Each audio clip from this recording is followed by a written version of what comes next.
पीरो मुर्शिद से क्या मुराद है? मुर्शिद के बगैर एक कलमा गो की क्या हैसियत होती है? मुर्शिद के दरबार में मुरीद की हाजिरी कैसे होनी चाहिए? मुर्शिद कामिल की सुहबत में औलिया उज़ाम के क्या अदाब थे?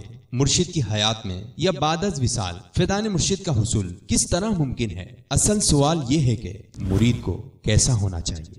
इंशा अल्लाह अज़्ज़ा वजल 26 रमज़ान मुबारक की शब होने वाले मदनी मुज़ाकरे के बाद यौम विलादत अमीर अहले सुन्नत दामत बरकातुहुमुल आलिया के पुरमुसर्रत मौके पर मुबल्लिग दावत इस्लामी और निगरान मरकजी मजलिस शूरा हजरत मौलाना अबू हामिद हाजी मोहम्मद इमरान अत्तारी मुद्दा जिल्लुहुल आली आलमी मदनी मरकज फैज़ान मदीना बाबुल मदीना कराची में मुरीद को कैसा होना चाहिए के मौजू पर सुन्नत भरा बयान फरमाएंगे। ये सुन्नत भरा बयान मदनी चैनल पर बराह रास्त टेलीकास्ट किया जाएगा।